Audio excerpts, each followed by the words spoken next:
तो hello friends, आज मैं इस वीडियो में आपको बताऊंगा कि गोल्ड में पिप्स कैलकुलेशन कैसे करते हैं और ये पिप्स होता है क्या। चलिए हम बेसिक से सब कुछ देखते हैं। तो देखो, जब गोल्ड अभी गोल्ड की प्राइस चल रही है 4,000 के समथिंग।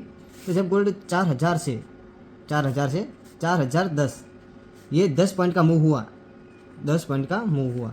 तो जब गोल्ड 10 पॉइंट का मूव देता है, 10 पॉइंट का मूव, तो तब कितने पिप्स होते हैं? 10 इंटू 10, मतलब ऑलमोस्ट 100 पिप्स। समझ रहे हो मैं क्या कहना चाह रहा हूँ? चलिए मैं आपको अच्छे से समझाता हूँ कि कैसे मैं ये कह रहा हूँ कि 10 point is equal to 100 pips. और मैंने इसको 10 से क्यों मल्टीप्लाई किया है, सिंपल से एग्जाम्पल से समझते हैं कि जब गोल्ड एक पॉइंट का मूव देता है तब लगभग 10 पिप्स होते हैं। तो आप यह कह सकते हो कि जब गोल्ड एक पॉइंट मूव देता है तो 10 पिप्स का मूव होता है। यानी सीधी सी बात है, एक point is equal to 10 pips. तो मैं दूसरा एग्जांपल देता हूँ। गोल्ड के एफ की प्राइस चल रही है 4,000।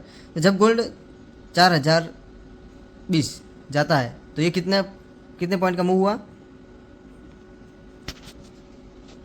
जब गोल्ड 4,000 से 4,020 जाता है तो ये कितने पॉइंट का मूव हुआ? 20 पॉइंट का। और 20 पॉइंट का मूव हुआ तो ये कितने पिप्स हुए? 200 पिप्स। समझ में आ रहा मैं क्या कहना चाह रहा हूँ?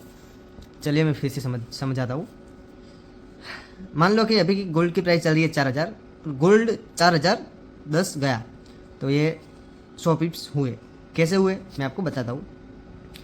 गोल्ड का एक पॉइंट तो वो 10 पिप्स के बराबर होता है। एक पॉइंट मतलब गोल्ड 4,000 से 4,001 जाता है तो वो उसे हम कहते हैं एक पॉइंट।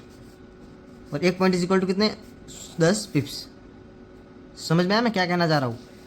दूसरा एग्जांपल, जब गोल्ड 4,000 से 4,010 जाता है तो ये कितने पिप्स हुए? कितने हुए? 100 पिप्स। ठीक है।